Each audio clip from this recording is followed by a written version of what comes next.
Ya comienza Wada Vibes. Guadalupe Vázquez en Neura 897. Sesión iniciada.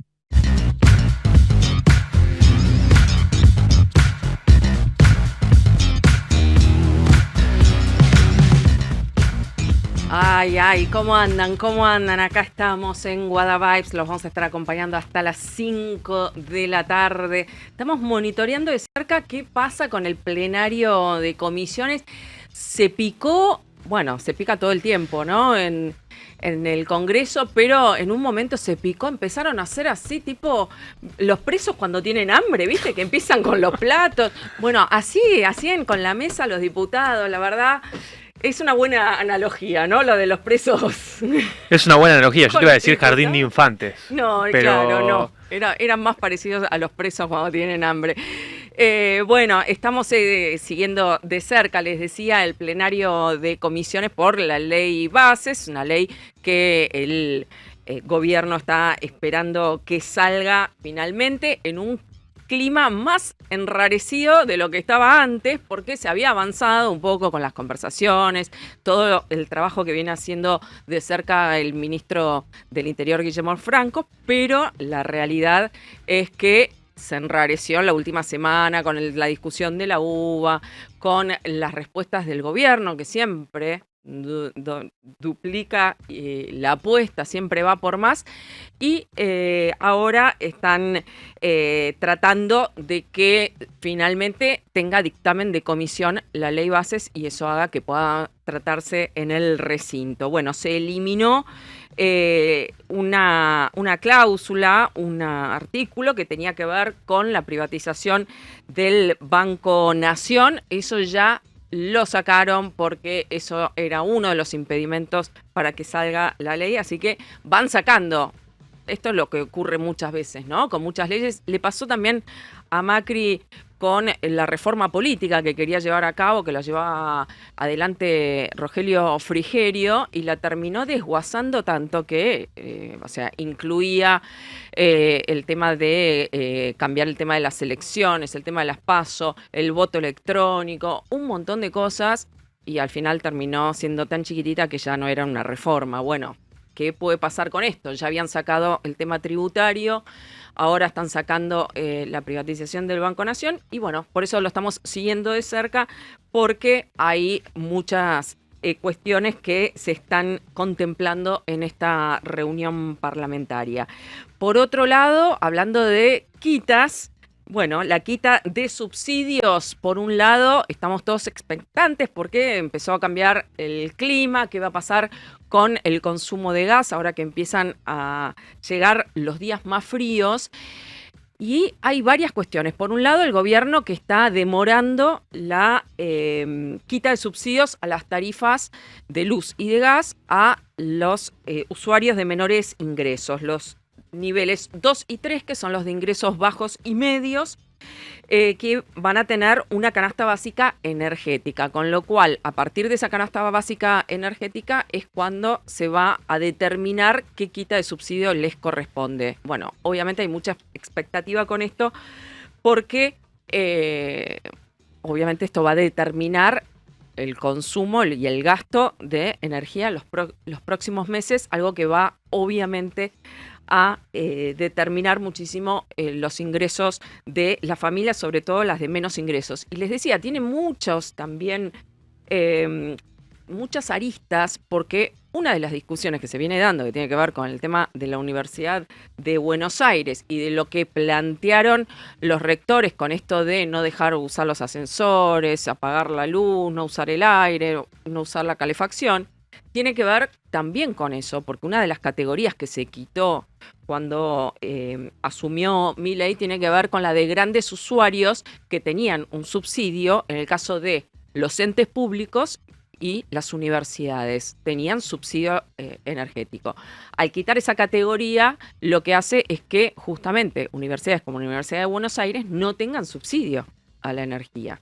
Entonces, obviamente se les va a disparar la factura de los servicios, y por eso es que empezó toda esta movida frente a las transferencias que estaban, porque el gobierno ya aclaró que ese 10% que se destina del presupuesto a los gastos corrientes, como la energía eléctrica y el gas, ya le llegó un aumento del 140%. Ya le llegó 2 transferencias con un aumento, pero es solo sobre ese 10%. Bueno, obviamente la discusión va a continuar. Y hablando de eso, bueno, Lustó, después de la manito tendría que, perfil bajo, ¿no? Tendría que, qué sé yo, me parece un poco controvertido, ¿no? Después de que se votó un autoaumento y que su dieta va a llegar a 6 millones de pesos, estar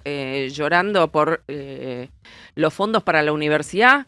Y todo no se puede, chicos. O sea, hay que entender que esto no es un barril sin fondo. Todos quieren de la teta del Estado, ¿no? Bueno, en algún punto hay que racionar el consumo y los gastos, y bueno, y esto es lo que se está discutiendo. Bueno, les decía, Lustó lo que pidió es una sesión especial en el Senado para tratar el financiamiento de las universidades públicas. Recordemos que ayer también se cayó la sesión en diputados, donde también iban a tratar el tema financiamiento de las universidades. Obviamente todo en alianza con la oposición, sobre todo con el kirchnerismo. Y la buena noticia del día es que el Banco Central volvió a bajar la tasa, lo ubicó en 60%, y la realidad es que eso es una buena noticia. Están intentando que eso ayude a reactivar la economía, que es la segunda parte del plan económico, ¿no? Muy lindo tener haber bajado el déficit, es muy lindo haber bajado la inflación, que tiene que seguir bajando, pero después de ahí tenés que generar la reactivación económica. Bueno, hay muchos que fracasaron en esa parte, ¿no? Lograron controlar la inflación, lo hemos visto a lo largo de la historia argentina, y después la reactivación económica te la debo, y terminaron en gobiernos con el 20% de desempleo, 20%, 25% de desempleo. Así que ese es el próximo gran desafío que va a tener el gobierno. Y, Nico, el miércoles tenemos un programa especial, ¿no? El miércoles tenemos un programa muy especial que conmemora una fecha más allá del Día del Trabajador. Hay una fecha institucional bastante importante en la República Argentina que tiene que ver con Malvinas. Claro, que por lo general pasa desapercibida, ¿no? Pasa desapercibida, pero cada vez menos. Y nosotros acá en Neura justamente lo que vamos a hacer es conmemorarla, como se debe. Ya, si quieren, pueden investigar cada uno por su cuenta. Claro, ¿qué fecha institucional exacto, que tiene que ver con Malvinas pasa el 1 de mayo? Y el próximo miércoles vamos a vernos. Hacemos un enigmático. Hacemos un enigmático. Un enigmático. A investigar. Bueno, eso va a ser el próximo miércoles, el feriado, por supuesto, que son los días que nos damos esos lujos de hacer esas entrevistas que no tienen que ver tanto con el día a día, pero que son súper interesantes, porque la realidad es que teniendo el tiempo que tenemos acá en Neura como para profundizar con personajes fuera de lo común totalmente, con héroes de la historia argentina y del mundo, porque hemos entrevistado héroes cubanos, por ejemplo, también, así que es muy interesante aprovechar los feriados para hacer este tipo de notas que vamos a tener acá en Neura el miércoles. Y tema Universidad de Buenos Aires, sigue obviamente todos los coletazos de lo que ocurrió en la marcha, la respuesta del gobierno. Ayer Milei estuvo, yo creo que fue su relación con Fátima lo que hizo que descubrir un gran talento de Milei para las imitaciones. Ayer en el discurso en la Fundación Libertad se la pasó imitando a los que dicen pero no va a poder bajar la inflación, pero no va a lograr, así, y haciendo voces distintas. No. Después si tenemos algunas de esas imitaciones, porque todo su discurso fue así. Fue burlándose. ¿Lo tenemos? A ver, escuchemos. Digo, ese chico, el soviético, el que está en la provincia. Ya no es exageración. Dicen, no, pero si sumo 1 más 365 veces me da 360. O sea, ni siquiera saben el cálculo de cómo es la inflación, que es una exponencial.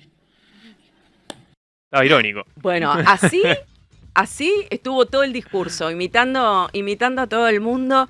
La verdad es que es muy interesante. Si encuentran el discurso entero, véanlo, porque me pareció incluso mejor que la cadena nacional, que bueno, yo ya dije lo que me pareció, algunas cosas que no me parecían correctas, pero en el discurso estuvo bien. Ayer se notaba que estaba cómodo, ¿no? En un ámbito liberal, obviamente estaba en su salsa.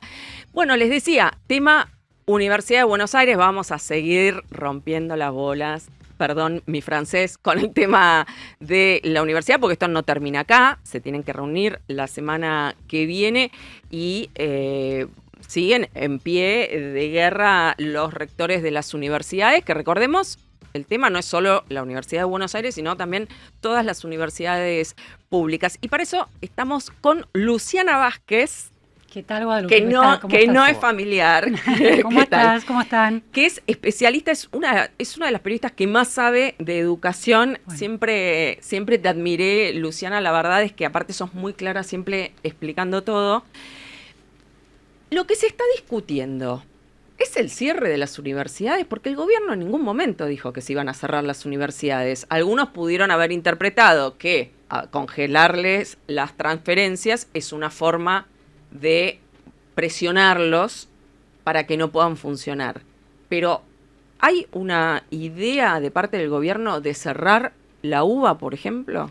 Bueno, no hay una explicitación, por supuesto, de la idea de cerrar ninguna universidad pública. No se ha planteado en esos términos. Tampoco hay una propuesta orgánica del gobierno en términos de cuál es su visión del sentido de las universidades públicas, de qué hay que hacer con eso. Incluso si, así como fue muy claro Milei durante la campaña para plantear, por ejemplo, una revisión del sistema de financiación de la escuela, de la educación básica, ¿no? Primaria y secundaria. Vouchers, exactamente, ¿no? Pasar de una financiación por oferta a una financiación de la demanda.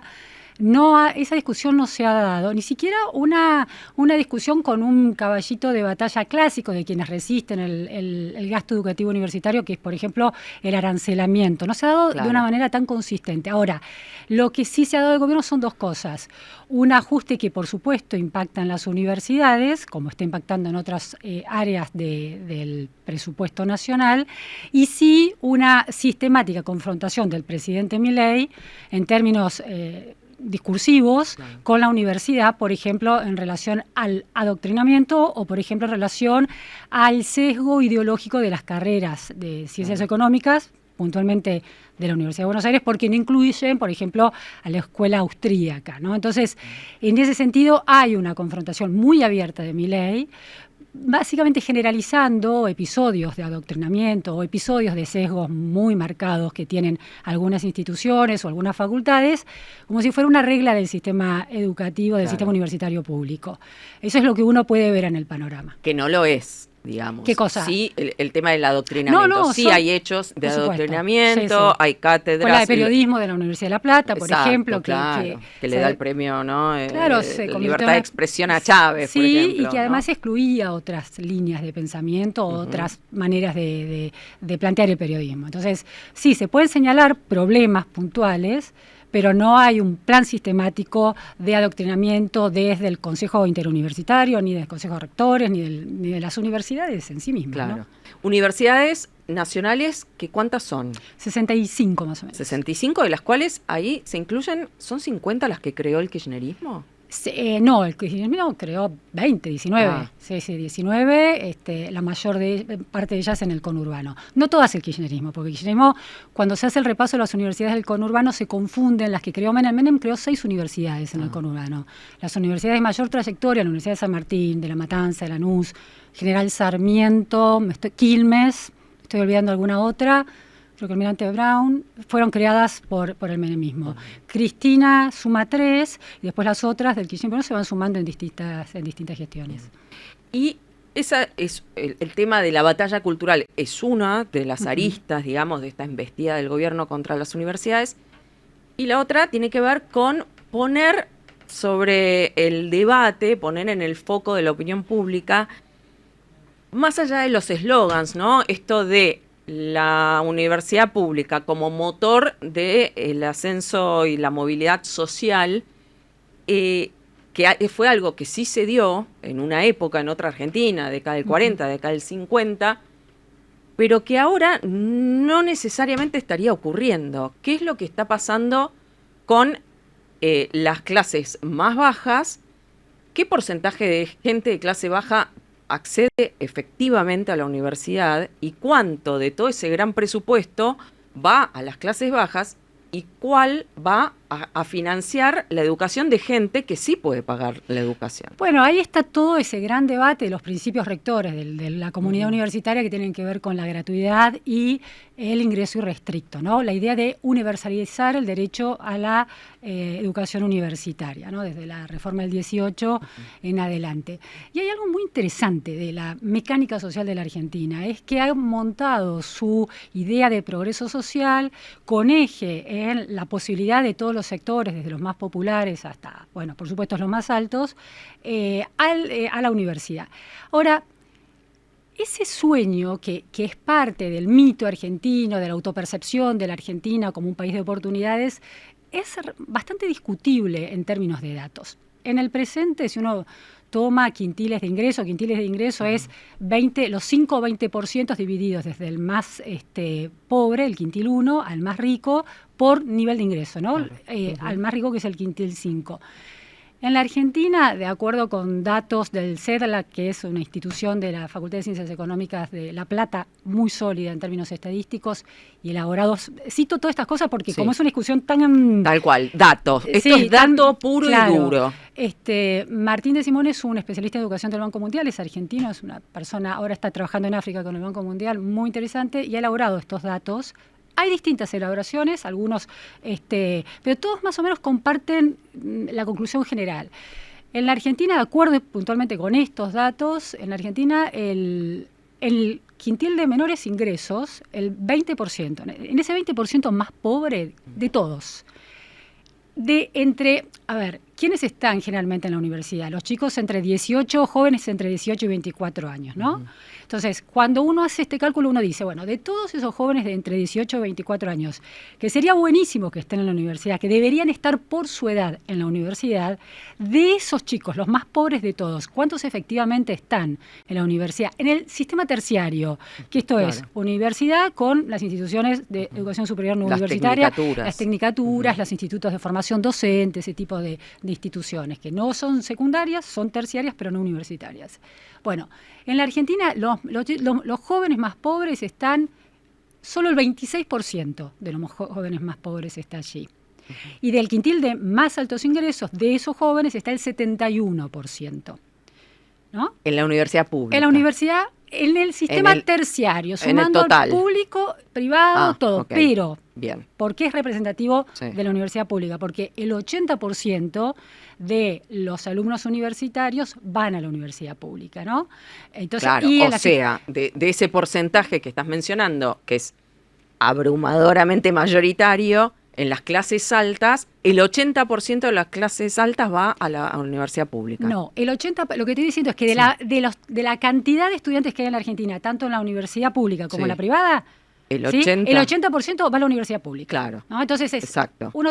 Cuando uno saca estadísticas, está poniendo la foto sobre todo en ese sistema. Entonces, es un dato, si el 26% está en la educación terciaria, y esto es universidad, no importa si es universidad o privada, pero la mayoría están en la pública, porque es mayoritario. Sí, claro. Ahora, si uno compara con Chile, Chile siempre ha sido visto desde la Argentina por la historia de la dictadura chilena y por la huella de los Chicago Boys en Chile y el sistema de vouchers que tiene el sistema de educación primaria y secundaria como neoliberal, ¿no? Bueno, ese Chile donde no hay educación pública universitaria y aparte también con el preconcepto de que en Chile no hay movilidad social porque tienen la universidad es paga, ¿no? Donde la universidad es paga y tiene una fuerte selección para el ingreso. Claro. Bueno, en Chile, de esos jóvenes muy pobres del quintil 1, el 40% Está en la universidad. está en el sistema terciario donde terciario. dominan las universidades, ¿no? Entonces, y es un sistema, O sea, ¿por qué? Porque tiene un sistema de becas muy personalizado y eso ha permitido. Y El 40% contra el 24% contra el argentino. 26%, 26 argentino. 24 argentino, ahora Sí. se me escapa el decimal. Bueno, Pero bueno, por ahí. eso implica que es Una gran diferencia. 66% más de chicos pobres en la universidad en Chile que en la Argentina. Y otra cosa interesante de Chile es que en el quintil de más ingresos está el 68,5,4%. Es decir, no es que hay una desigualdad, no es que están todos los ricos en la universidad. No, es parecido al nivel argentino, 71 contra 68, Claro. pero 68 contra 40. Claro. En cambio, Argentina es 71 contra 26. Entonces, eso es Sí, una foto muy exacto. importante para pensar si efectivamente esto que se llama gratuidad, pero que sabemos que tampoco Que lo no es, existe la gratuidad. Nada la gratuidad es gratis. financiamiento Estatal. indirecto Ujú. vía impuestos. Exacto. ¿No? O sea, decir gratuidad es el financiamiento indirecto vía impuestos de todos, que es muy regresivo, porque ¿cuál es uno de esos Exacto. impuestos? El IVA. En el lenguaje de la época es el IVA de la polenta, ¿no? Como se hace en la Exacto. discusión de Sí, la yo chicana siempre de digo, Twitter. una empleada doméstica del Chaco Que no va a la que universidad. nunca va a poder llegar a la universidad, que ni puede soñar con ir a la universidad, con suerte puede mandar a sus hijos al colegio, con la leche, con los fideos que compra, está financiando la educación del barrio norte que tiene un Audi y está en económicas tomando un café. Sí, de esos y también del 26% muy pobre. Por supuesto, pero claro, pero Chile lo está haciendo distinto. Entonces, ese es un tema que hay que conversar, Exacto. debatir con datos sobre la mesa. Ese es un tema que yo vengo siguiendo hace mucho, siempre me interesó justamente esa transferencia de recursos, porque bajo el eslogan de la Universidad para Todos, en realidad lo que estamos haciendo es financiarle también, no solo a las clases bajas, sino financiarle también a gente de clase media alta, que después agarra y se va de vacaciones a Europa y podría perfectamente pagar, no digo que todo lo que van a la UBA estén en esa situación. No, porque aparte las clases medias Por altas supuesto que y no. altas en la Argentina también están muy empobrecidas, ¿no? Eso Por es una supuesto, realidad. bueno, por eso también lo que tuvo la resonancia que tuvo la marcha del otro día, porque es un bastión de la clase media el tema de la universidad pública. Pero a ver, en momentos de crisis económica, en momentos donde hay que hacer más inteligente el gasto, porque vos tenés recursos finitos, es muy fácil, como se hacía hasta ahora, ir a llorarle por ejemplo, a Massa. ¿Por qué no le hicieron marchas a Massa? Que congeló en septiembre del 2022, congeló el presupuesto universitario.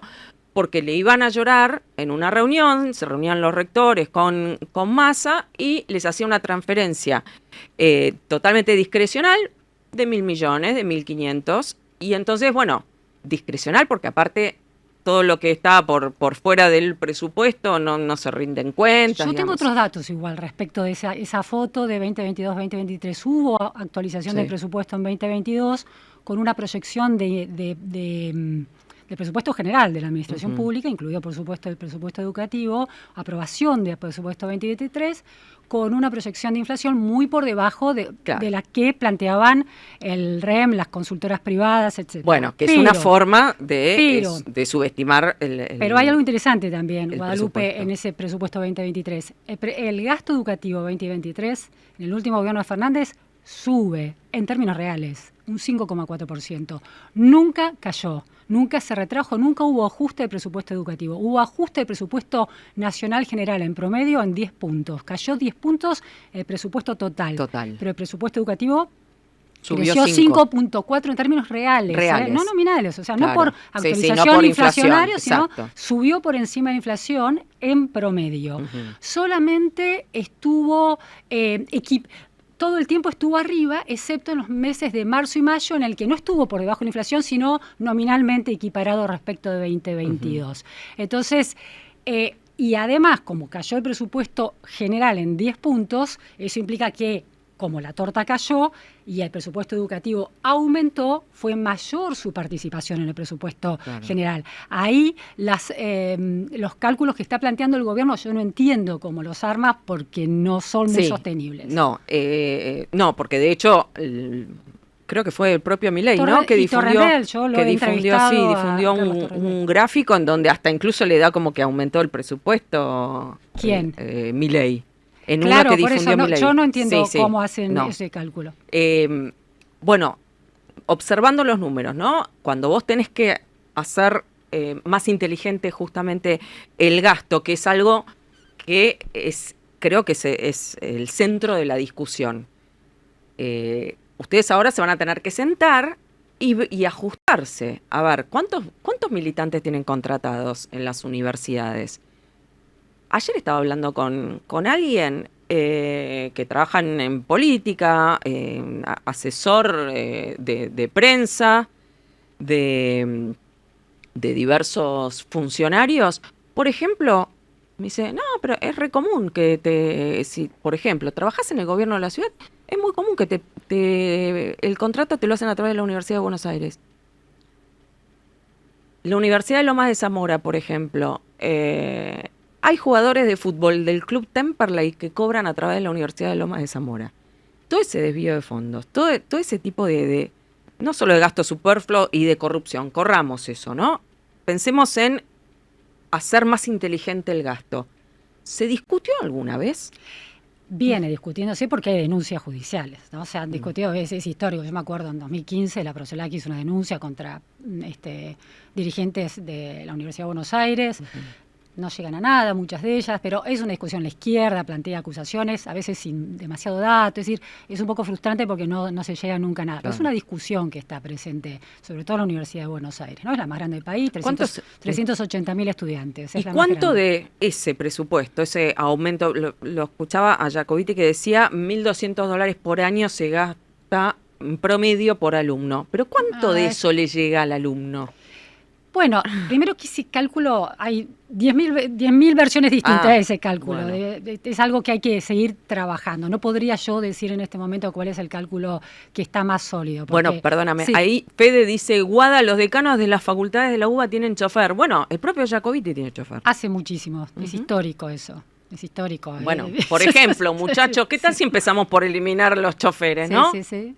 Digo. Sí, no, pero no solo el decano, autoridades que están muy por abajo también de esa autoridad central. ¿A qué nivel? Y secretarios. ¿Ah, sí? Sí. Mira. Sí. No solo el decano. Si eso no es casta, diría Milei, ¿no? Bueno, es una gran pregunta. ¿Por qué un funcionario tiene que tener un chofer? ¿No? La verdad es que no se entiende. Bueno, pero a ver, hay cosas interesantes en lo que estás diciendo. Yo planteaba el aumento del año pasado. Una de las suspicacias que hay es si ese aumento tiene que ver con una transferencia virtuosa de más recursos a la universidad, o es la triangulación por negocios non santos, o este tipo de triangulación de contratos que están financiando otro tipo de actividades que no tienen nada que ver con la universidad. Entonces, la gran pregunta es, ¿el kirchnerismo aumenta o aumentó el presupuesto educativo para mejorar la función de la universidad? ¿O se fue, esos márgenes de aumento se fueron hacia otro lado y pasa como un disfraz virtuoso, en realidad un uso político de esos fondos? Bueno, esa es una pregunta que por ahora no se resuelve. Hay gente que dice no tengo pruebas, pero no tengo dudas de que en muchos casos sucede así, pero no hay pruebas, ¿no? Pero hay que probarlo. Otra cosa son estas contrataciones, las súper ilegales, como la de Debido, UNSAM, esa intermediación de UNSAM, de la Universidad Nacional de San Martín, para producir novelas, la famosa denuncia contra Andrea del Boca también, que ahora Debido está procesado en esa causa. Eso está, es decir, la discusión sobre el financiamiento de la universidad y sobre la opacidad de ese financiamiento lleva décadas en la Argentina y nunca se termina de resolver. En principio no se resuelve muchas veces.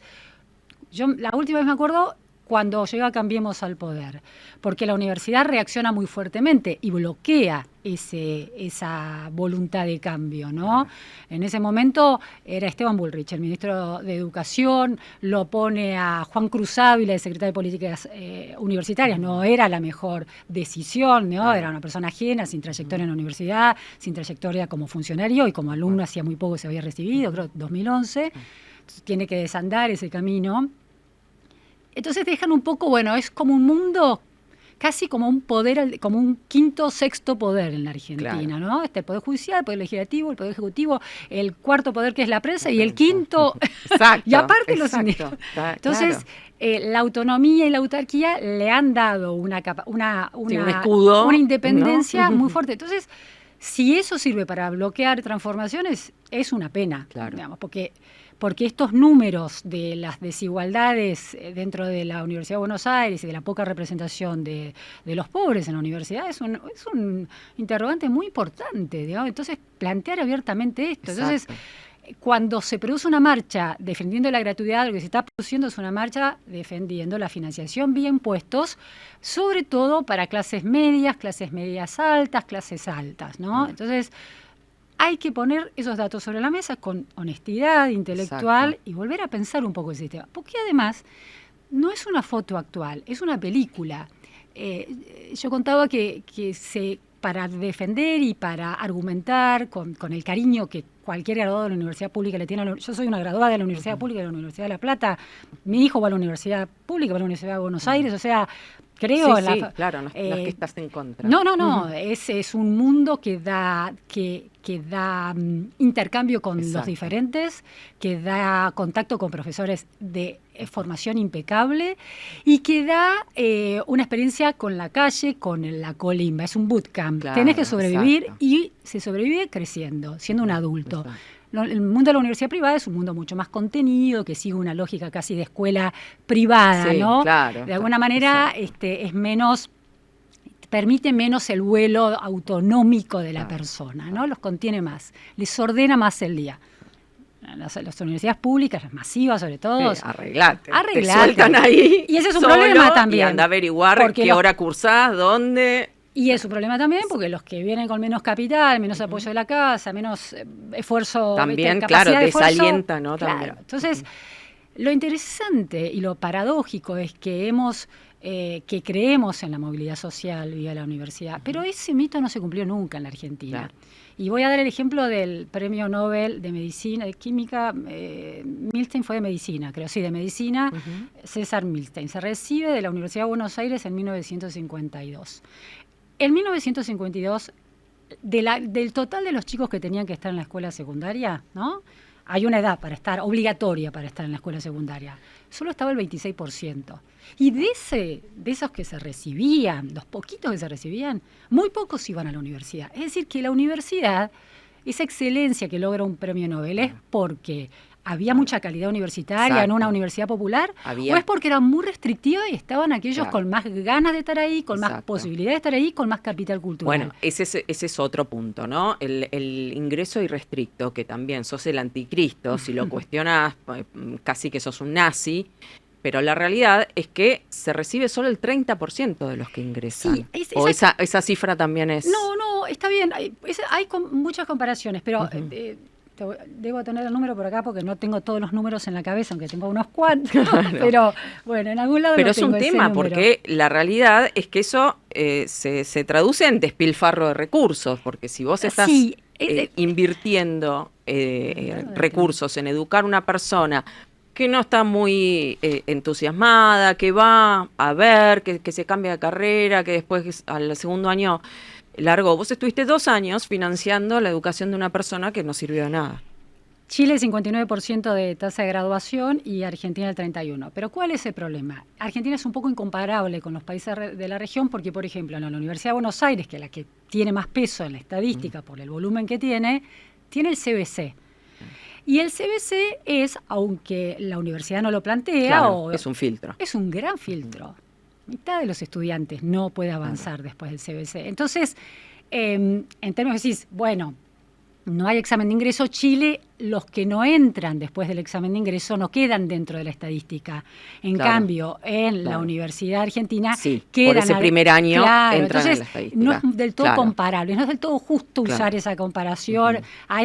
Pero esa no justicia, esa comparación demuestra que la Argentina tiene un problema en la estructura de sus años universitarios, que hace con esos años de nivelación que no nivelan, que siguen Claro. produciendo exclusión. Es decir, no hay examen de ingreso, pero hay un filtro, un sistema de exclusión que es la pobreza. Claro, Entonces, exacto. esa es una conversación importante, es una conversación que hay que dar para sincerar, mejorarla, que sea mejor todavía y que entren más todavía. Claro. ¿No? En realidad hay un examen de ingreso que dura un año, que es el ciclo básico. En el caso de la ¿no? Universidad de Buenos Claro. Aires, no todas las universidades Ujú. tienen ciclo Claro. básico. El problema es que el gobierno, al poner en la universidad en este escenario de una batalla cultural, como ha estado haciendo el presidente, lo que hace es generar una reacción defensiva, Exacto. ¿no? No Sí. hay un abroquelamiento y se inmoviliza, se produce una posición conservadora, Claro. ¿no? Porque, bueno, están atacando a la universidad pública. Entonces, me parece que si hay puntos para cuestionar, quizás la comunidad universitaria debería ser la primera en plantear grandes debates, congresos de transformación, de reforma pedagógica. Si de no la fuera que, universidad, ¿no? están defendiendo sus propios intereses, es lo que tendrían que hacer. ¿Qué más que ellos querer que se asignen mejor los recursos para mejorar el nivel todavía educativo? Yo creo de la que hay una universidad? brecha entre el estudiantado, los docentes y buena parte de las autoridades que tienen intereses de otro tipo, que consideran que los órganos de gobierno de la universidad son lo suficientemente permeables al debate y a la transformación y a la renovación y al cambio. Y la verdad es que en cuestiones tan centrales como esta, esa conversación está completamente obturada por un principismo que no está describiendo la realidad. Claro, exacto. Un eslogan que hoy, por lo menos, no se está cumpliendo.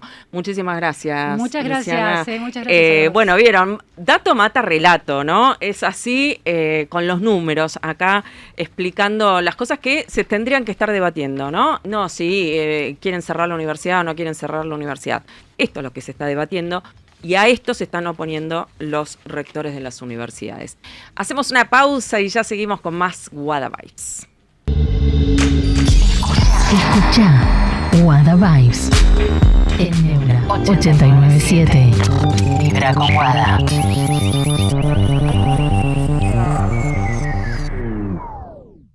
Wada Vázquez en Neura. Lunes a viernes de 15 a 17. Wada Vibes.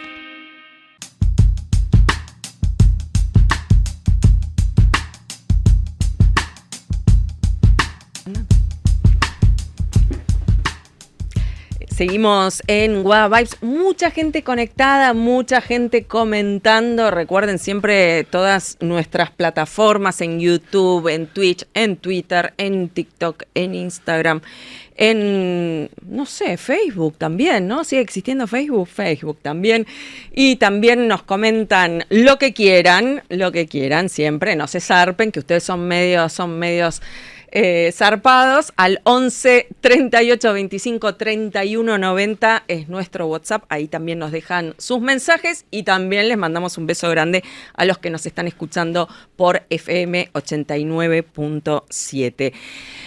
Bueno, tiempos de hablar de economía, que me encanta, porque aparte justo también hoy hubo una noticia económica interesante, y qué mejor que con un ex ministro de Economía como Hernán Lacunza. ¿Qué tal, Hernán? ¿Cómo Hola, estás? hola. ¿Cómo estás, Guada? Bien. Bueno, noticia del día, hoy el tema de la tasa. Bajó la tasa 60%.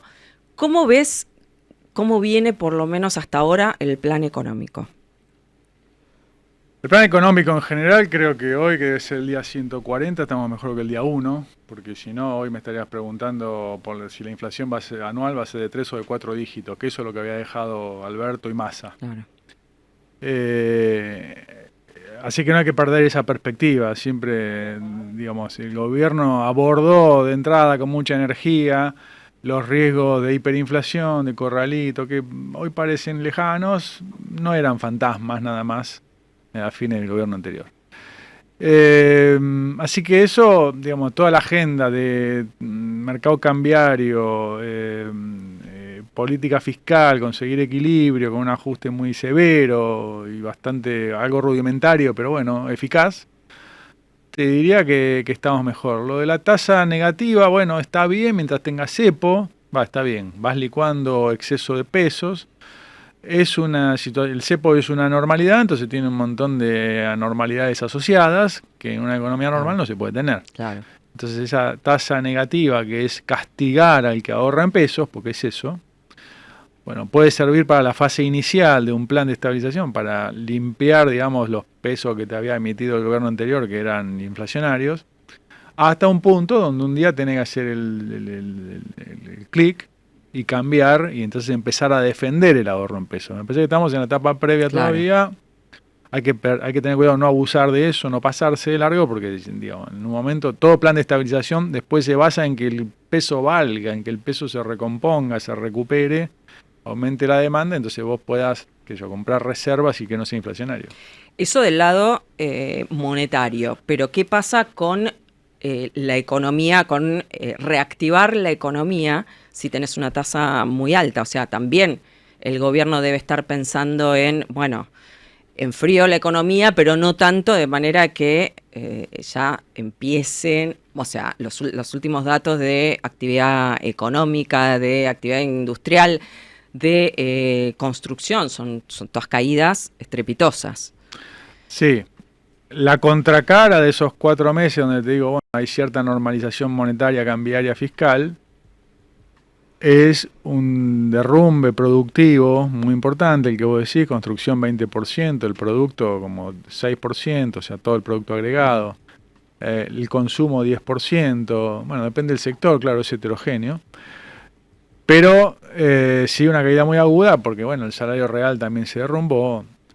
Eso, Guada, me parece que es más haber corrido el telón y ver que estábamos desnudos en el escenario, o sea, porque había tarifas atrasadas, o sea, los restaurantes estaban llenos porque no pagábamos la luz. Claro. Entonces, bueno, eso lo usábamos pero digo, eso era una ficción, era artificial.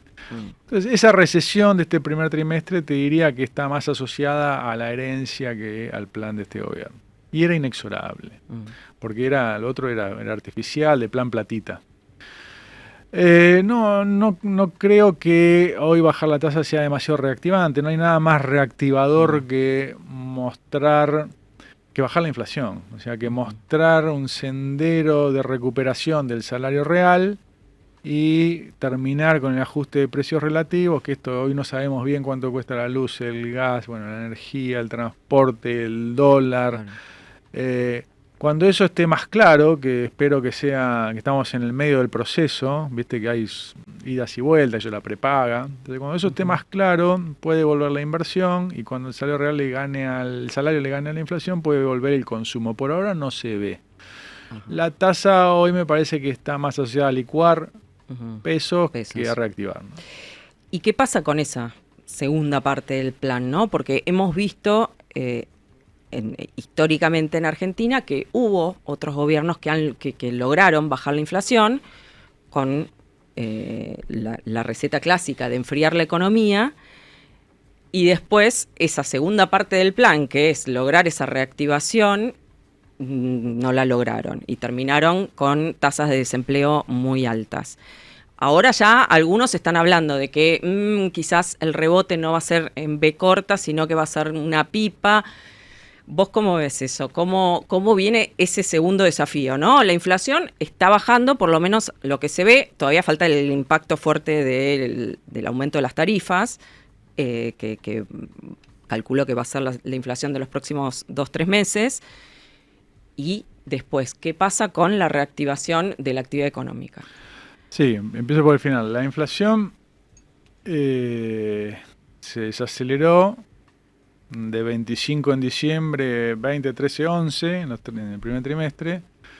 Te diría que es más fácil pasar de 25 a 11 que de 11 a 5, porque después se hace más pegajoso, más inercia. Entonces, en realidad está más asociada al sinceramiento de la devaluación de diciembre, aquello. Entonces, estamos como volviendo a la velocidad crucero que tenía el gobierno anterior, que era un disparate, 7 mensual, 8 mensual. Pero bueno, menos disparate que 25. Entonces estamos en ese trayecto. Habiendo ajustado precios relativos, había inflación oculta, reprimida por tarifas atrasadas, eso más bien casi se sinceró. Por ejemplo, ahora en abril, si la inflación es 10, 5 puntos solo van a ser de gas. Entonces, con vaivenes, la prepaga ahora volvió para atrás, entonces quedó para más adelante esa inflación, no es lineal. Respecto a la reactivación, digo, no, en B no va a ser. El rebote en B fue en la pandemia, pero fue una crisis de oferta. ¿Viste? Vos cerrás el comercio, cerrás fábrica, los abrís, cae y sube. Estos son una crisis de insuficiencia de demanda, o sea, de caída del ingreso, el salario real, que no rebota así. Entonces no vamos a tener. Si la pizzería de la esquina vendía 100 en diciembre, ahora venden 90. A fin de año puede vender 93, si va bien, si rebota, o 95, no sé. O sea, vos descartás ya de plano que no va a haber rebote en B corta. Sí, a ver, viste lo que es la economía, ¿no? Sí. Y más en Argentina, es bastante azarosa. difícil de predecir. Pero no veo razones para que reboten. Analíticamente no veo fundamentos para que ¿Qué reboten. tendría que ocurrir para que se dé ese rebote? Mencionabas el ejemplo, ¿no? De, bueno, obvio, contra todo cerrado en la pandemia, cuando abrís todo, es fácil, rebota rápido.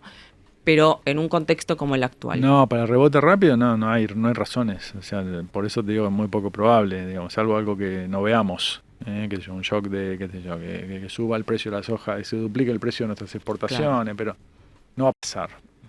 La verdad que el desafío es más bien que rebote en forma de U, pero que efectivamente rebote, porque buena parte, ampliando un poco el foco, no solo economía, digamos, de política, buena parte del soporte político del presidente que está en la calle y no en el Congreso, está asociado a esa expectativa de que esto sea transitorio. Si dura un año, la depresión va a ser más difícil todo. Entonces, te diría que el desafío es repito, si era 100 en diciembre, ahora es 90, si en octubre es 95, bueno, iremos bien, pero no va a volver rápido a 100, creo, el nivel de ventas del bar de la esquina. Para eso, te diría el riesgo, para que eso no suceda, va a dar el riesgo más importante hoy, creo que es que no haya una nueva incubación de un problema cambiario. Porque esa desaceleración de inflación de 25 a 11 estuvo muy asociada a que clavaste el tipo de cambio al 2 mensual. Y eso se está trazando, por más que el gobierno lo irrite y que diga que es aritmética. Estamos caros en dólares. Estamos encareciéndonos. Pero a precios de hoy, la devaluación te había quedado a precios de hoy. Massa lo había dejado con el blend 50 y 50, el exportador que exportaba mitad al oficial, mitad al contado con liqui, en 1.200 pesos de hoy. La devaluación lo llevó a 1.600, hoy está en 900, o sea, está hasta abajo de noviembre el exportador. Entonces, nadie sabe cuál es el de equilibrio, pero sí sospechás cuál no es de equilibrio. Y ese tipo de cambio de hoy está incipientemente atrasándose, no inmanejable, pero si vos seguís con este ritmo de los precios al 10 mensual y el dólar al 2, dentro de 3 meses va a ser más difícil de manejar. Claro. Y eso repercute a su vez también en la posibilidad de crecimiento, ¿no? Porque si te terminás caro en dólares, también eso se repercute en tu competitividad para exportar, por ejemplo. Desde ya, y entonces al hacer menos conveniente la exportación y más atractiva la importación, ¿qué es eso? Se empiezan a escasear los dólares, empezás a pichulear, déjame ese término, con las reservas, y entonces no podés levantar el cepo, entras ya en una lógica masista de, bueno, ¿cómo hago para estirar un poquito? Y entonces, no, le pongo un poquito más de contado con liqui, que suba la brecha, y no relajo el cepo, y puedo tomar alguna medida restrictiva, eso sería fatal. Claro. Entonces hay que tratar de evitar eso, y si te empiezan a ralear las reservas, si te empieza a subir la brecha, bueno, eso el riesgo de que haya una necesidad de una nueva corrección, porque vos te fuiste metiendo en un callejón, ¿no?, de atraso cambiario, y que la puertita de salida sea una nueva evaluación.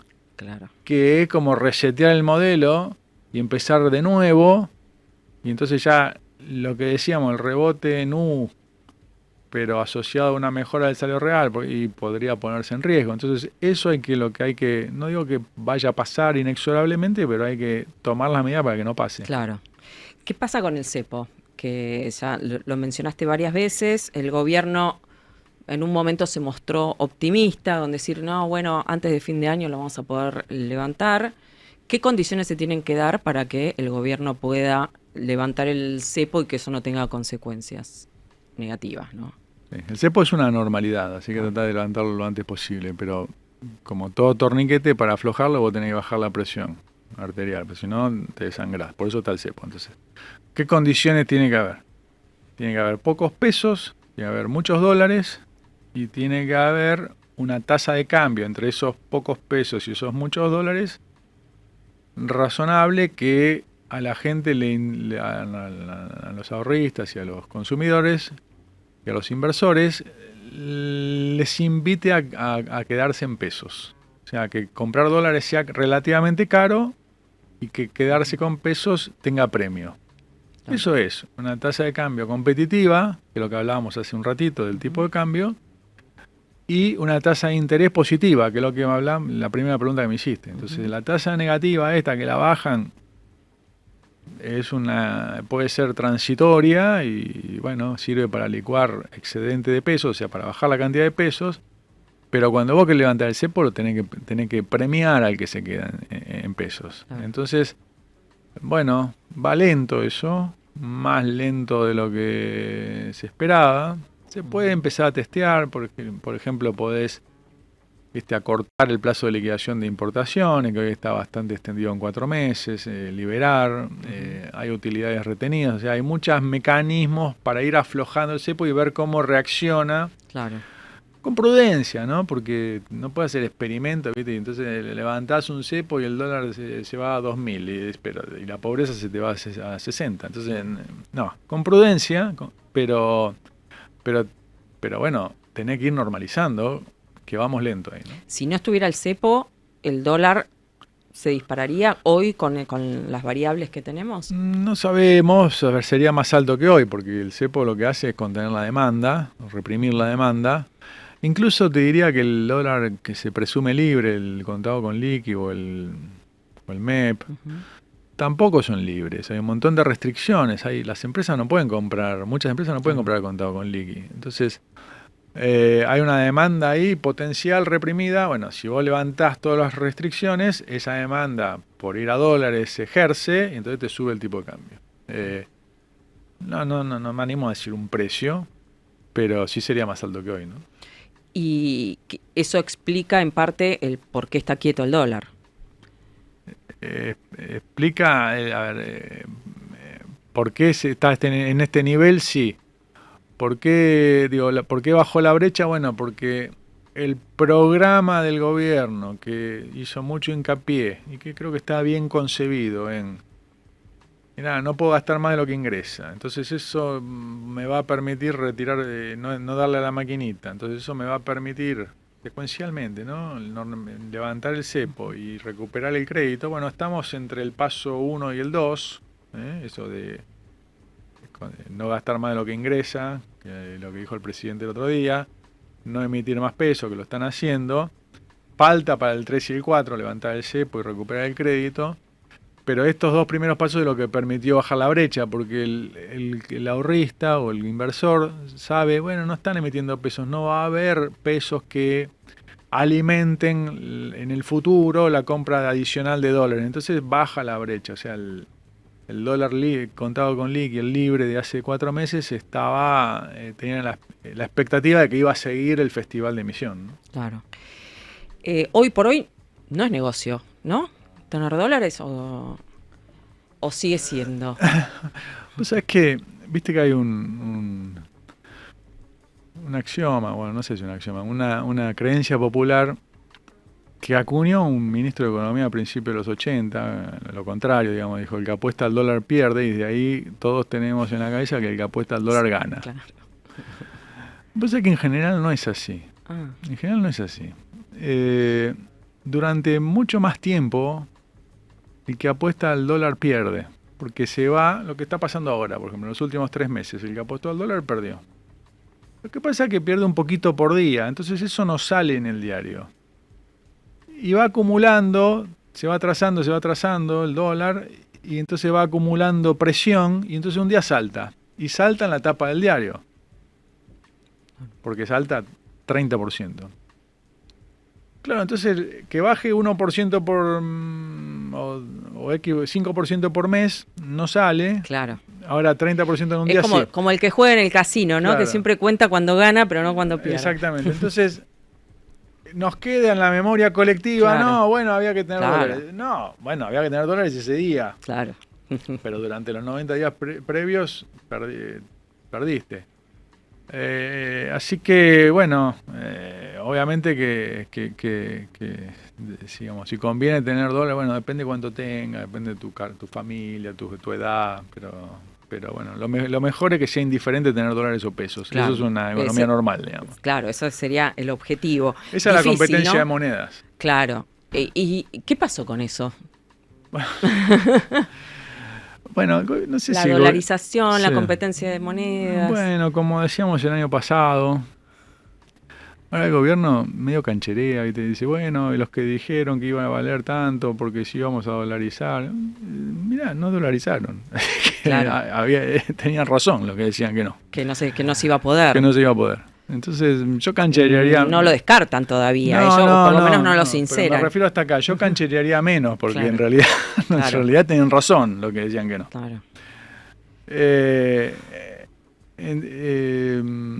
No, bueno, no sé, dolarizar, además de que es una mala idea, hay que tener muchos dólares y pocos pesos para poder decirle a toda la gente, a todo el público, mirá, los pesos tenés en el bolsillo, más los del banco, vení que te doy dólares. Para eso hay que tener, las reservas son cero, que es mejor que menos 11.000 millones que habían Sí, claro. con masa, pero son cero, no es que no alcanzan para nada. Entonces,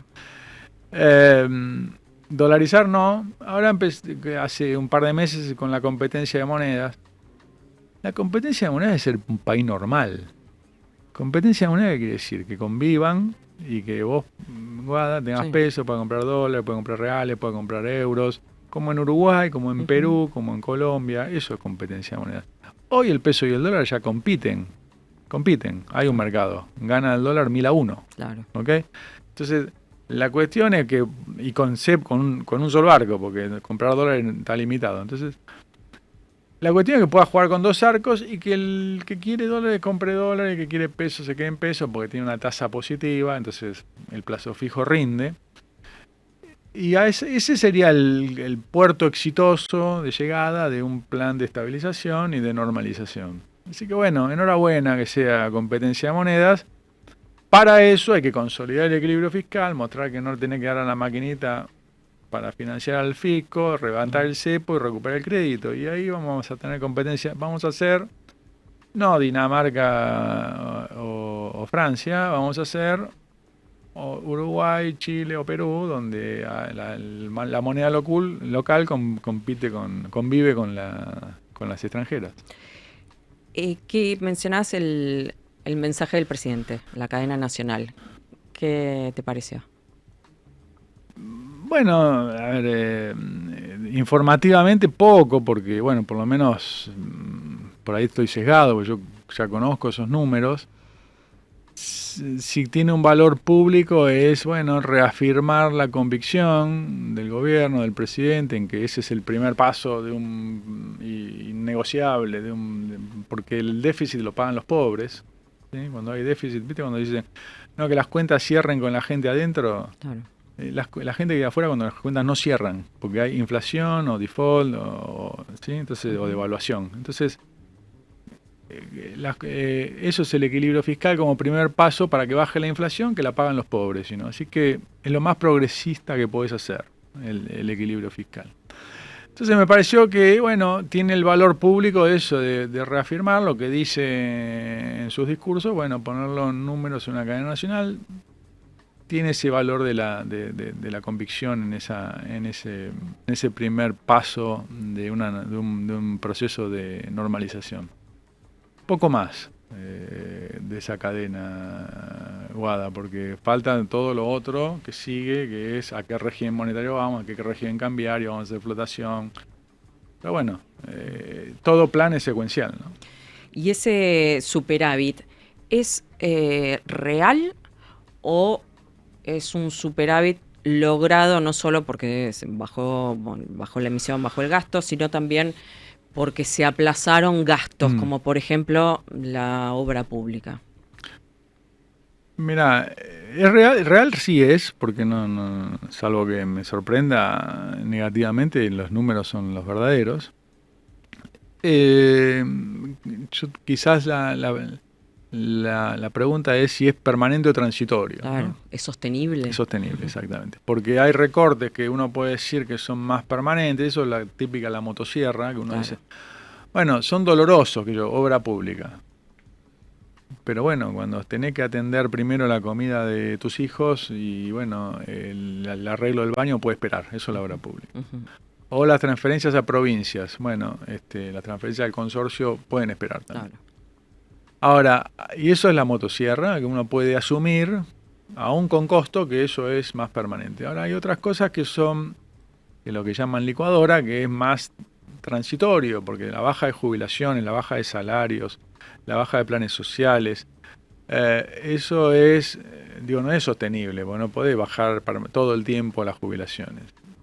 O también el aplazar pagos, que es más un freezer, si querés, que lo vas a tener que pagar, lo que no pagaste en enero y febrero, tenés que pagar en marzo, por ejemplo, la factura de la luz. Hay un mix ahí. Te diría que es 25% permanente, 75% transitorio. Lo que escuché el presidente últimamente decir, no, pero si la licuadora después no la... Si lo que bajé de salarios, eso, no lo vuelvo a subir, es permanente. Bueno, puede ser, pero eso va a ser una lucha cuerpo a cuerpo. A ver, esta semana fue la marcha de las universidades nacionales o públicas. Toda la semana podemos tener una lucha cuerpo a cuerpo con los sindicatos, por los empleados públicos, con las jubilaciones, con el Congreso, por las jubilaciones o con los gobernadores. No hay una ley de presupuesto que ya te habría establecido con algún consenso mayoritario en el Congreso y no sujeto a medidas judiciales de amparos, etcétera. Bueno, daría cierta estabilidad, predictibilidad a que ese ajuste es más realista o más sostenible. Todavía no tenemos eso. Se está jugando ese partido. Ahora la ley bases puede proveer algo se discutirá la semana que viene, calculo, en diputados. Sí, están en eso. Sí, hoy creo que estaban viendo si había dictámenes. Y después en Senado será el segundo tiempo. Bueno, eso podría proveer alguna institucionalidad de reformas más permanentes y no tan transitorias.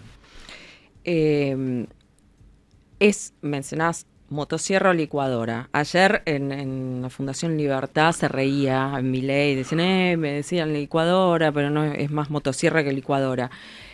¿Es cierto que un 30% aproximadamente del ajuste lo explica el congelamiento de las jubilaciones? Sí, es cierto.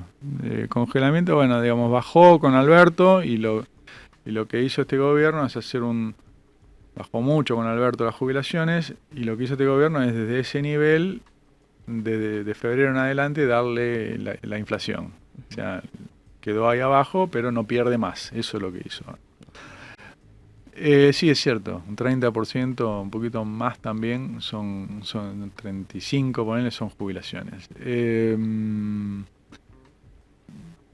Estuve ayer en la Fundación Libertad. A ver, déjame decir dos cosas fuera de lo estrictamente económico. Yo no me reiría de nada. De nada me reiría en esta situación. Y mucho menos me burlaría. Sobre todo de las disidencias o de las críticas. No solo por respeto, sino por miedo a encerrarme en mi burbuja. Lo mejor que puede hacer alguien desde afuera del gobierno es señalar críticas, inconsistencias para que todo gobierno, para para el anterior, para el previo, vea porque como nadie tiene la verdad revelada, vea si hay algo de cierto en lo que dice otro. Así que no me reiría de nada, en primer lugar. Y mucho menos me burlaría. En segundo lugar, Guada, la palabra pública, la voz pública, vos sabés mucho de esto. Mm. Y más aún la presidencial, la palabra oficial quiero decir, es un activo público, Ujú. no personal. ¿Sí? Entonces, Sí, claro. uno puede tener su estilo, más descontracturado, más solemne. Me gusta el descontracturado, pero no devaluado. Claro. Porque estás devaluando un activo público, igual que el peso, igual que la moneda. Devaluado es una macana, no ahorramos en eso. Bueno, la palabra oficial devaluada es una macana, no ahorramos en eso, no le creemos. Entonces, no confundamos descontracturar con burlar, ¿no? Claro. Ayer hizo varias burlas, ¿no? A distintas críticas, y el día de la marcha, mencionabas la UBA, también su respuesta fue un meme de un león tomando lágrimas de zurdo.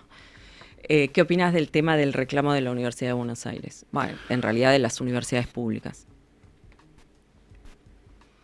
Vos fuiste a la UBA. Yo fui a la UBA, sí, en el grado, sí. La maestría no. Grado de Itela, ¿no? Sí. Creo que cuando el tema tiene muchas aristas. Universidad pública, la gratuidad, las becas, la eficiencia del gasto, si se está gastando bien, la beta académica, o sea, si están actualizados los programas, si hay adoctrinamiento. Entonces, tiene muchos planos. Económicos, financieros, fiscales, culturales, científicos.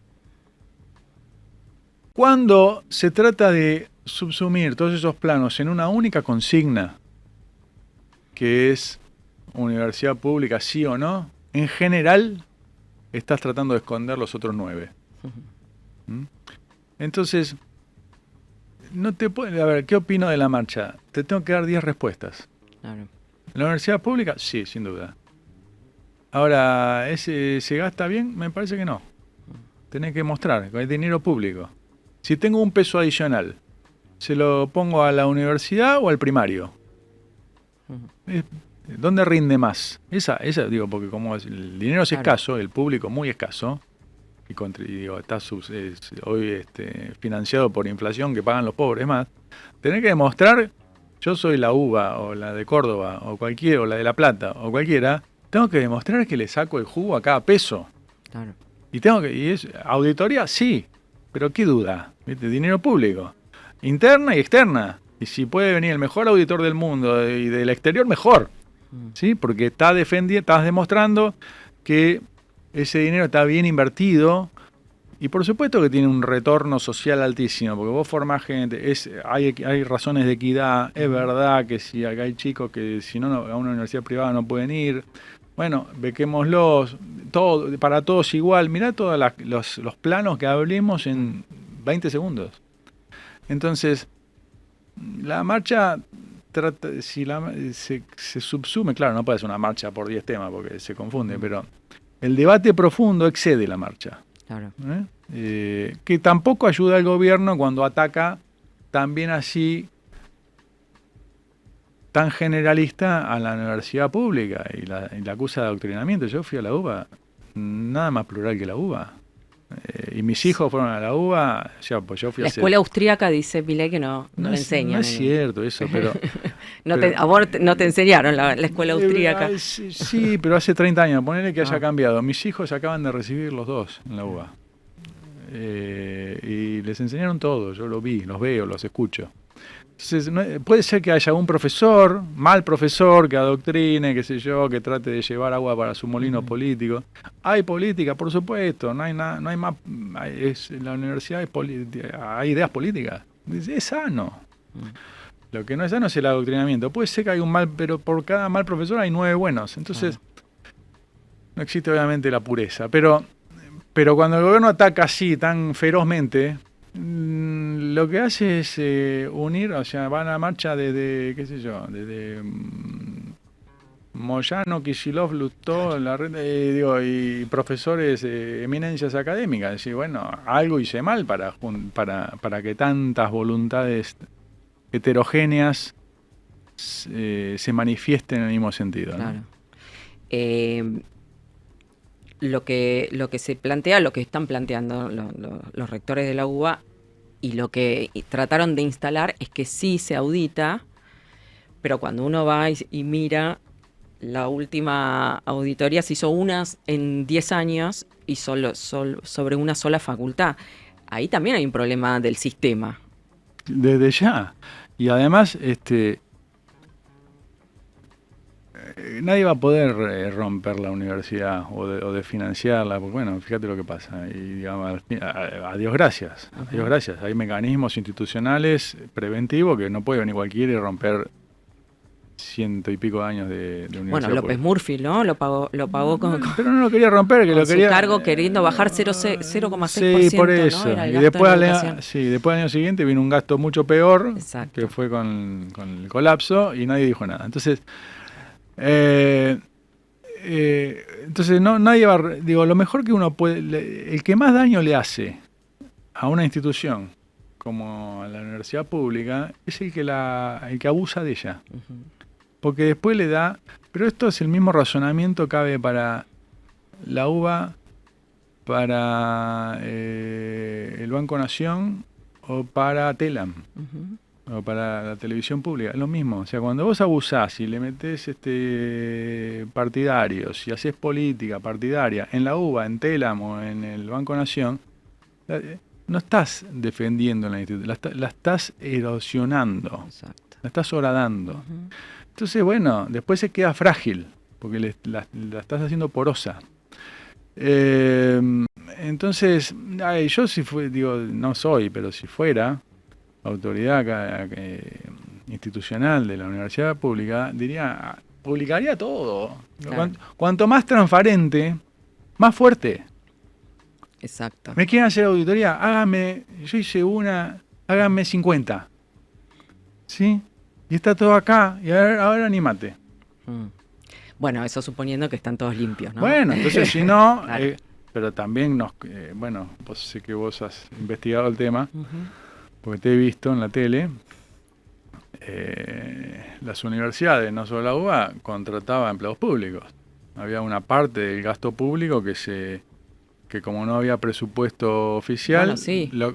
contrataban gente a través de las universidades. Exacto. ¿Qué era eso? Transferencia hacia el Estado Nacional. Dice, Ujú. no tengo para contratar gente, pero transfiero a una universidad y contratan gente. Exacto. Era una triangulación. Claro, gente Y- con contrato en la UBA que trabajaba Para- en el gobierno de la ciudad o en distintas Exacto, dependencias. Exacto. del- Y eso era triangular. Y eso es usar la UBA para algo que no tiene que ser la UBA, pobre UBA. Sí. La que Sí, sí, sea. lo hacen todas en realidad, Sí, ¿no? sí. Las del conurbano también, Sí, que la hay de muchas. Quilmes, bueno, mencioné un caso de la Universidad de Lomas de Zamora que le pagaban a futbolistas del Club Temperley, por Lo vi, ejemplo. sí, lo vi. Bueno, ahí estás rompiendo la universidad pública. Le estás haciendo hacer cosas que no es educar, formar. Pero vos fuiste ministro de Economía agarrando una papa caliente en los últimos meses del gobierno de Macri. ¿Cómo te enfrentas contra tantas corporaciones, ¿no? Y tan enquistadas en el poder desde hace tantos años. Mira, estaba tentado a decirte fácil. No es fácil, es difícil, pero con claridad. Ya está acá. El presupuesto que tenés. Y pero te meten 300.000 personas en la calle todas las semanas. Paros. No, bueno, a veces sí, a veces no, pero digamos, ahí hay un error, creo que de comunicación del gobierno, o ir con esto. No, la universidad pública, Exacto. toda doctrina, entonces aglutinás, despertás el estatucuismo o el conservadurismo, ¿ok? Porque, bueno, hay un montón de gente bien intencionada, bien pensada, que dice, no estoy de acuerdo, entonces se manifiesta. Pero Ministerio de Economía, que tampoco es gobierno, no Ministerio de Economía. Corporación, esto es dinero público, demostrame que lo gastás bien y tenés 100, no tenés 130. Y bueno, porque si son 130 lo pagan los pobres. ¿Sí? Porque le tengo que dar la maquinita y entonces después el chico pobre del conurbano, que el 63% de los chicos del conurbano son pobres y están pagando Claro. que vos contrates empleados públicos a través de una universidad. Ujú. Y bueno, no, fácil no es, pero lo tenés que enfrentar. Y no, si 300.000 personas en calle, no, depende de lo que hiciste, depende de lo que expliques. Y sí, ayer el gobierno, así como te digo, los errores que aglutinó esta manifestación, ayer el gobierno sacó un comunicado, me pareció bastante sensato en lo conceptual, que dice, bueno, viste, atrás de causas nobles se esconden negociados o... ¿Qué es lo que tendría que haber dicho antes de la marcha, Exactamente, exactamente. O sea, en la reacción posterior fue más razonable que el ataque inicial. Y ese mecanismo es así. O sea, siempre la corrupción, las corporaciones se esconden atrás de causas nobles. No sé si no, la educación universitaria, la salud pública. Y entonces después terminan cooptados esas instituciones, la comunicación, la comunicación oficial, ¿viste? La agencia oficial de noticias. Claro que tiene, vos leés los estatutos y las misiones y funciones de todo, y todo tiene causas nobles. Sí, claro, ¿qué va a decir? No, venimos acá a robar. Claro. No, entonces, pero bueno, no permitir que se desvíen sus objetivos y los fondos, ¿no? Vos venís del radicalismo. No, yo nunca Uy, milité. no, la no verdad. militaste, pero- Pero sí, bueno, en mi juventud fui filo radical, si querés. Como estudiante ¿Y cómo ves el radicalismo? Que, bueno, es una de sus cajas, ¿no? Se enojó Jacobiti cuando se lo dije, pero es una de las cajas del radicalismo, la uva, ¿no? Sí, bueno, no, digo, no sé de quién, pero no, digo, el dinero justamente lo que dije hace un ratito. Soy la UBA, soy la Universidad de La Plata, miren, todos mis números son estos. Me entran 32, gasto 31, en 26 en profesores, 4 en investigación, está acá, todos estos son los resultados. La opacidad le resta a la universidad. Y la transparencia la fortalece. Entonces esta controversia que hay, no, bueno, pero que no haya ajuste, pero no auditoría, un sinsentido. O hay una auditoría, pero después cuando vos decís, vos que investigaste y que no, hay una en 10 años. Bueno, ¿cuántas auditorías querés? 32, acá hace 32. Bueno, estamos entonces, vos me decís, la marcha del martes fue. Sí. Y tenía todas esas cosas mezcladas. Claro. Así que no hay una respuesta única a ese reclamo. ¿Cuál fue la decisión más difícil que tuviste que tomar como ministro de Economía? El reperfilamiento. Que recordá a la gente que era el reperfilamiento. Había vencimientos de bonos. A ver, el gobierno Cambiemos había perdido las elecciones, entonces había un colapso financiero, las primarias. Se nos cortó el crédito, no se podía renovar la deuda y había vencimientos en pesos equivalentes al 30% de la base monetaria. Viste que ahora Milei dice no emitamos y eso va a estabilizar. Y en dólares por otro tanto. Y no estaban ni los dólares ni los pesos. Los pesos había que darle a la maquinita con un riesgo de, no sé si hiperinflación, pero que la inflación sí que se duplique, que pase de 50 a 100. ¿Y quién va a pagar eso? Los pobres. Entonces, una decisión dolorosa, difícil, con daños colaterales, pero uno siempre elige ahí lo menos malo. ¿Fue otra forma de decir un canje de bonos? Sí, compulsivo, o sea, porque se estiraban los plazos. Te diría que una atenuante que hizo que eso funcionara y que no explotara, incluso socialmente, que ahora se olvidan muchos. Nosotros excluimos de esa medida a todas las personas físicas, a todos los ahorristas, las familias que tenían bonos del Estado, les pagamos en tiempo y forma. Que eran, obviamente, como el 95% de los tenedores, obviamente minoristas. Y a esos no se afectó.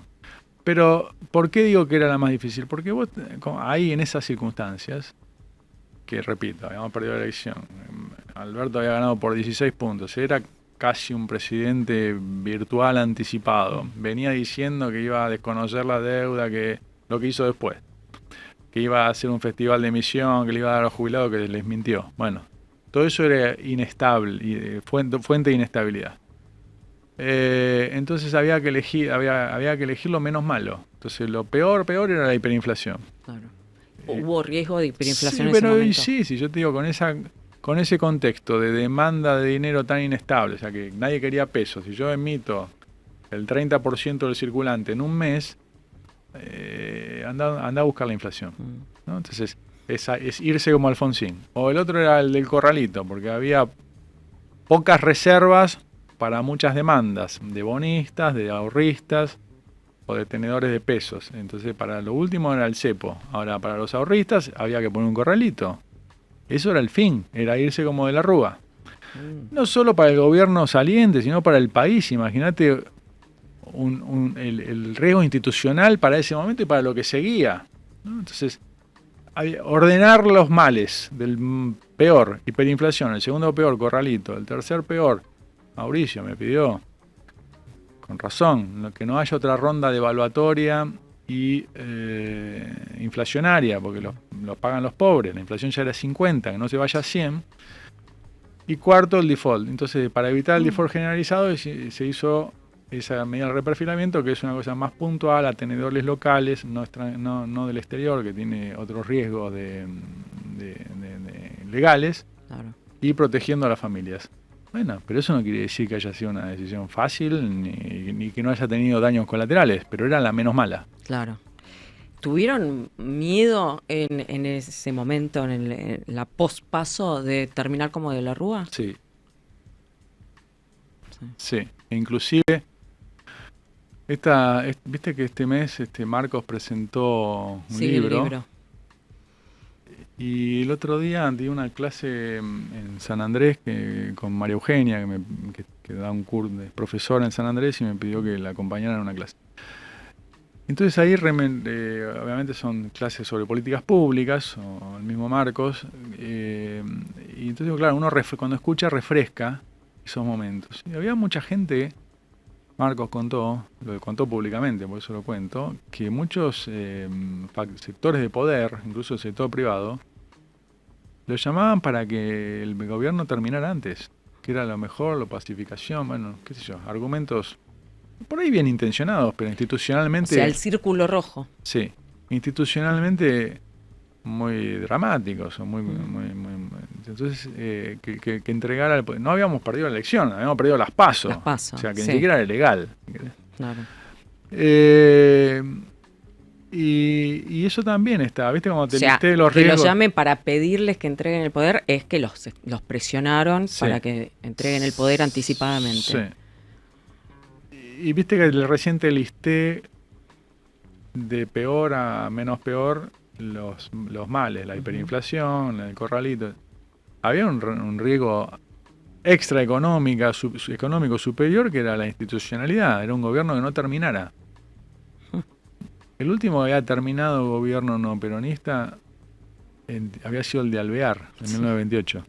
Y el último que había terminado y le había entregado el poder a alguien de no su propio gobierno no había sido Alvear, sino había sido Roque Sáenz Peña, en 1912. O sea, Una locura. y el primero fue Mauricio. Entonces, ese activo institucional que iba a perdurar para la Argentina después, porque después iba a ganar Alberto como ganó, pero iba a haber una oposición con músculo, como la que hubo, que sacó el 41% en la primera vuelta, y entonces después se evitó males mayores, como que se llevaran puesta la justicia, ¿te acordás? El procurador, la Corte Suprema.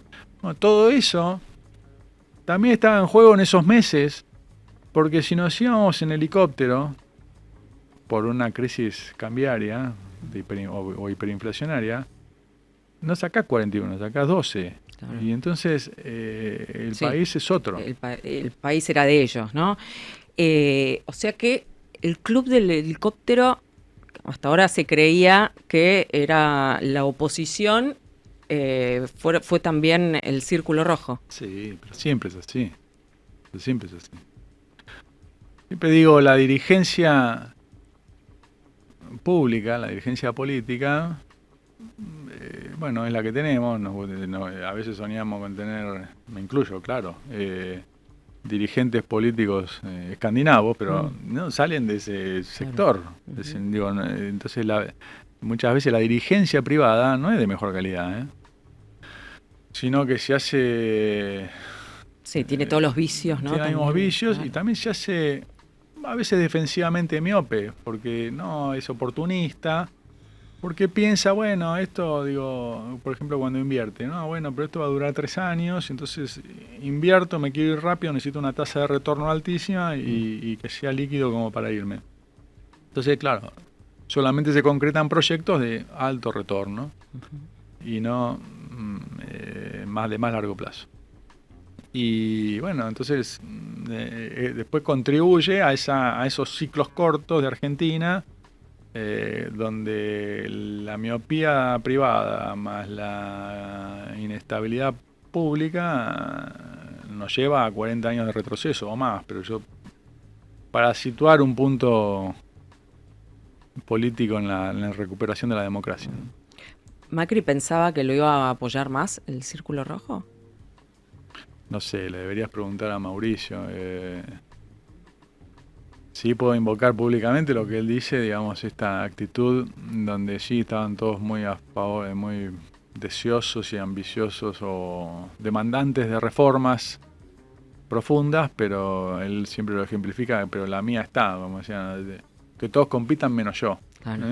No, mi sector no, o sea, muy adaptado ya a ese ecosistema de que funciona mal y que tenemos 50% de pobres y la pobreza y la inflación no son de este año ni del gobierno de Alberto ni de Mauricio. Claro. No podemos salir del 30%, un poquito más, un poquito menos, pero la pobreza estructural del 30%, la de la democracia, del 80, ¿no? sí, es 35. O sea, nos va un poquito mejor es 30, nos va un poquito peor es 40.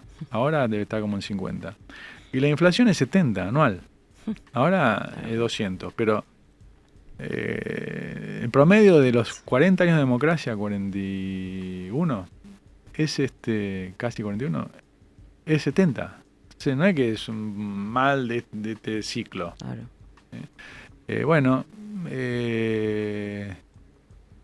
Bueno, ahí cuando se habla del consenso, que hoy está un poco bastardeada esa palabra, es bueno, miren, así no podemos seguir.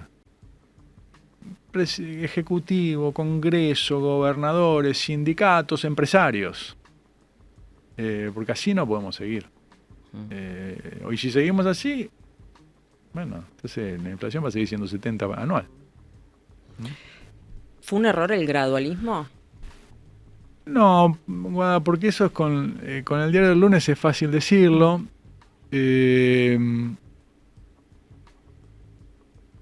El gradualismo fue una demanda, un resultado electoral. Mauricio ganó por 2%, entonces no tenía un mandato de cambio profundo. Y eso está asociado a que las condiciones del deterioro del gobierno kirchnerista de Cristina eran menos palpables que ahora. Ya está, el cepo tenía 4 años de vigencia, pero estábamos como adormecidos, anestesiados por esos anabólicos. Y bueno, claro, y el déficit fiscal estaba oculto y el Estado se había agrandado un montón, infinanciable. En el ciclo de la soja alta había pasado del 25 al 40% del producto, habían subido los impuestos, pero no había una conciencia colectiva de que, como sí creo que hay ahora, y de eso de ahí se favorece la propuesta de Milei y se ampara. A Mauricio le tocó otro mandato. Y no era venir y cambiar todo, sino cambiar en el margen. Entonces no tenía músculo político, tenía minoría en las dos cámaras. Milei también, pero hay otra... Milei tiene minoría peor mucho peor. Pero bueno, viste que vos sos... Pero cambió el humor social. Vos sos politóloga, entonces... El poder de Milei está en la calle, no en el Congreso. Sí. Y él lo hace saber, o sea, asume el 10 de diciembre, es consciente de eso, asume el 10 de diciembre del año pasado y habla en la plaza de los congresos, no habla ante la asamblea. Y dice, bueno, mi poder está ahí adelante, no atrás en las cámaras. y va a la Asamblea Legislativa ahora en el inicio de sesiones y otra vez, digamos, fustiga a la clase política y le rinde. Bueno, pero eso es porque el humor colectivo se persuadió de que vivíamos una ficción. Ujú. Pero bueno, hicieron falta 12 años de estancamiento, Sí, claro. ¿no? Sí. Y cuando asumió Mauricio eso no era tan evidente. Para generar crecimiento, sí o sí, se tiene que aprobar una reforma tributaria y una reforma laboral.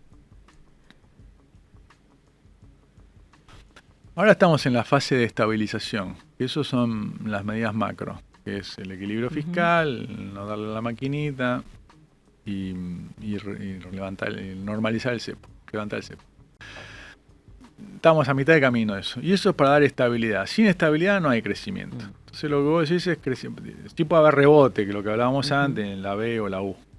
Pero es volver al punto anterior, no es crecimiento. Para crecer sí hacen falta las reformas microeconómicas. Que por ejemplo es el DNU, o sea, más desregulaciones. Entonces ahí está la laboral.